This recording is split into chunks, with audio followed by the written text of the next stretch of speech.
Welcome to Femme Furious, a podcast where pop culture meets a feminine framing. I am your host, Julia Rose Portela, and today we are sipping on Chardonnay over at Cherry Hill as we dive into Funny Story by Emily Henry. But before we dive into today's episode, let me tell you how you can follow and support the pod. You can subscribe on Spotify or wherever you get your podcasts. You can also watch full video breakdowns on YouTube or on Spotify. You can follow the pod on Instagram at FemmeandFuriousPod, and you can send me an email. I'm always happy to hear your thoughts. That is over at FemmeandFuriousPod@gmail.com. All right, let's dive into today's chic peek. Here's your blanket spoiler warning. We are talking about everything that happens in this book, Funny Story by Emily Henry. So if you haven't read this book, I recommend you go and read it and come back and be fully refreshed on your memory of what happens in this book before we dive into today's episode. Here's the synopsis. Daphne has just been dumped by her fiancé, Peter, for his childhood best friend, Petra. Yeah, it's a hot mess. But instead of wallowing, Daphne does what any good millennial will do. She moves in with Petra's ex, Miles. When the two of them are invited to Petra and Peter's wedding, Miles and Daphne pretend to date just to make their exes super annoyed. But when all is said and done, the two end up falling for each other and figuring out how to make their unconventional relationship work. Alright, bookish baddies. The genre is a contemporary romance. Judging the cover, we have Daphne and Miles sitting at the bar. They are drinking. Daphne has a book. There's a discarded bouquet next to her. There's the wedding invitation on the floor. And then my favorite detail of this cover is Miles with his Crocs on. The Crocs are an important detail, I feel, to this part of the segment. When we are talking about judging the cover, the thing I judge Miles for most is the fact that he wears Crocs, because he's really hot up until that point. That's just one girl's opinion, okay? And it is my podcast, so my opinion does matter here. All right, let's talk about the tropes and the micro-tropes. Fake dating, opposites attract, friends to lovers. Who's who? Daphne, our main character, a children's librarian with a polished exterior and a very soft girl core. Miles, Petra's ex, tattooed, scruffy, emotionally intelligent in a chaotic kind of way, and suddenly Daphne's new roommate. Peter, the ex-fiancé, a perfectly nice, clean-cut dude, and gives off really strong golden retriever energy, but is actually really spineless when it actually matters. Petra, Peter's childhood best friend, Miles' ex-girlfriend, and now Peter's new fiancé. Ashley and Julia, the unexpected friendships that Daphne forms in the aftermath of her breakup. Ashley being her coworker at the library, Julia being Miles' younger sister. But these are the kind of ride-or-die women who remind you of who you truly are when you forget. All right, let's dive into this week's Femme Frame, where we will look at key feminist themes, herstory, cultural context, and more. Let's talk about Daphne, because this isn't really a love story, so much as it is a story of becoming. And what I find really fascinating about this book is how it sits in the quiet moments of not knowing who you are anymore. Daphne is a woman who did all of the right things. She was agreeable, she was competent, she was polished. She shape-shifted to fit into Peter's world. A man with a prestigious career, a charming backstory, and let's be honest, kind of a hero complex. When he leaves her, she's not just heartbroken, she's disoriented. Because she has completely rejected her entire life for him. This is where Funny Story feels like a reverse fairy tale. It's not a girl meets a boy and finds herself. It's girl loses boy, moves into weird apartment with a tattooed slacker, and slowly starts to feel alive for the first time in years. Historically, this is true. Women's narratives have been centered around relationships, as if our identity is something to be handed to us once we are chosen by a man. But Daphne's story pushes up against that. She intentionally rebuilds her life. She cultivates friendships. She creates rituals. She discovers new things about herself with the help of Miles. And most importantly, she stops trying to be the right kind of woman. In psychology, this also tracks because there is a concept called individuation, essentially the process of becoming your own whole person. And that is exactly what Daphne is doing in the wake of this breakup. It's subtle. There's no dramatic monologue, but it's there in the small moments, like when she walks into the store to get her coffee and the guy's like, chai? And she's like, you know, my order. And this sense of accomplishment of having created a routine or an establishment somewhere that wasn't forged by somebody else. It was forged by her own, like, continuing to go into the store and doing something habitual. It's in the way that she reclaims her mornings, in the way that she decides to go to poker night. It's how she decides to reclaim her interest in action movies, something that she never really did with Peter, but that she decides to do with Miles. And she allows herself to be both unsure, but still pursue joy. In the end, she even decides to move into her own apartment instead of moving back in with Miles because she has a deep desire to know herself and to understand herself and to know where she ends and Miles begins, so that as they continue to be in a relationship, she is not just sacrificing her identity to copy and paste his, that she actually knows who she is and that Miles is there for her and not because she is compliant to his lifestyle. From a feminist lens, this feels quite radical because choosing to define yourself outside of male validation and choosing your own peace over performative perfection is a very subversive act, especially in a culture that tells women they should be grateful just to be chosen. So Daphne, we love you and we love this story. All right. Are you ready for a quickie? One of the most powerful threads running throughout Funny's story is the contrast between building a home versus chasing a future. Now, this is obviously intimately connected with what we were just talking about in the Femme frame. It's a central part of Daphne's arc. She has a very strong flight response to uncomfortability. She grew up moving around. There was not a ton of stability. Her father was not somebody she could rely on. And, just like Daphne, I feel like #daddy issues is a really strong through line through most of Emily Henry's books. That being said, it's relatable. She doesn't have a strong sense of stability. She doesn't have the strong sense of rootedness. And as she continues to move from place to place, as her and her mom keep bouncing around from all of these different places, she doesn't even really let herself make new friends or deeply connect or get invested in hobbies because she's not sure how long she's going to be there. So she doesn't have this strong sense of community or rootedness, and Peter really was that anchor for her. She does, however, have a very strong flight response, and it is viscerally clear throughout the book. Multiple times she needs to physically leave the location she's in as she's working through something.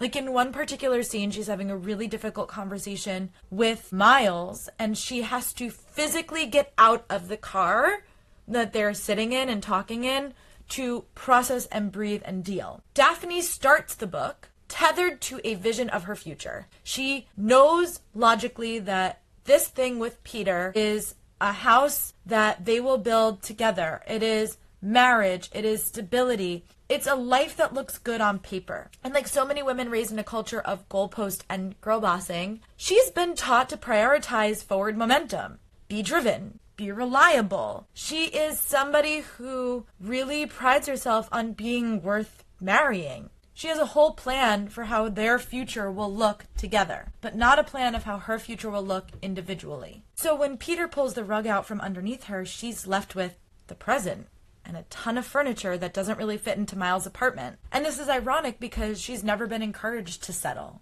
She's never been encouraged to find roots. She's never been encouraged outside of her relationship with Peter to build and establish this life around her. The only other person that she had that was a tether was her mother. And again, it's a person, not a feeling, not a sense of wholeness within herself. It is a future with her mother, right? Like her options are, I'm either going to marry Peter and stay here and be a part of this life, or once that is taken away from me, go and create a life where my mom is and closer to her. And her mom has a very full life and she's constantly busy. So it's not like her moving by her mom is saving her mom from any loneliness or creating a sense of community for her. She would literally just be fitting into her mom's life because her mom has a ton of stuff going on for her, just like Peter has a ton of stuff going on for him. So when she actively decides to stay, when she actively decides that she likes this library, she likes these people, she likes this community, she likes that house, I want that house, right? That's important. That's a key character development, and it is so pivotal for her arc of deciding that there's not something out there. It's not a way. It's not this future vision, right? It's not Friday. It's not summer, right? It's not the weekend. It's simply just what is right now and confronting it and being held in the space of what it is to actually build roots, even when you don't know whether or not this is the right place to do so. She has this quote that she says in the book where she goes, "For 3 years, I've been eating like him, exercising like him, working tirelessly to befriend his friends and impress his family, going to his favorite breweries. And all along, I thought it was my idea, my life. Only now, without him in the picture, absolutely none of the rest of the picture makes sense. I'm not sure which parts of me are him and which parts are genuinely my own. And I want to know. I want to know myself, to test my edges and see where I stop and the rest of the world begins." And then we enter Miles, stage left. He's messy, he's a little moody, he's unpredictable, he's kind of disheveled, and he is deeply rooted in his space. He's friends with everybody in this community, from the people that have the lavender farm to the people that have cherries to the people at the farmer's market. Like, he's friends genuinely with everybody. He bakes. He's able to get life stories out of people in the bar, like Gil in particular. And he hangs pictures on his wall. Like, he is rooted where he is. Miles has a life that is actually lived. It's not strategized. It's not put on a calendar. It's something that is just experienced as he moves through it with his own interest and his own ability to connect. And Daphne sees this and is influenced by this. She starts to linger in the kitchen a little bit more. She forgets to put things on her calendar. She starts to envision a future not somewhere off in the distance, but a future that can be envisioned because she is making roots here. A sense of permanence and connection that allows her to have the foresight to see the days ahead, not just a fantasy that she is envisioning in the back of her mind like she did with Peter. So slowly she stops curating a resume for her future and starts actually creating a home for herself. There is another really strong through line in this book that is the performance of likability versus the practice of authenticity. So let's talk about likability, because Daphne is somebody who performs likability. She's polite, she's easy to get along with, she keeps her options tidy, she deflects telling the story of how her and Peter met, like, so Peter can be the one to lead that. And this is a big change for her at the end of the book. Obviously, she is the one who tells the story. Like, Miles anxiously looks at her to tell how they met and how their story has unfolded, because it's something that she grows to love, that she's able to take center stage in her own life. The cost of being likable is that she's not ever really known, not even to herself. And what I love about the story is that we watch her begin to loosen that grip over the course of it. As she gets further and further away from Peter and closer to Miles, someone who has no desire for performance but is actually authentic and therefore genuinely likable, she starts to say what she actually thinks. And it's a little bit messy, and it's a lot sarcastic, and sometimes it's a little bitter, right? Like, she's like, oh, if you just remind me of this every day, I can change my alarm from saying, wake up, you jilted bitch, right? So she's got a really strong sense of humor. She's deeply real under all of the surface. And this idea of likability is something that is reflected in Peter and in Petra as well, because they invite Daphne and Miles to the wedding because they can't not be liked. They can't not be people who are seeking approval. And what's fascinating is that Daphne was a part of that and breaks out of this mold over the course of this book and decides that she's not somebody who needs to be likable. She's somebody who needs to know herself and be liked for that very specifically.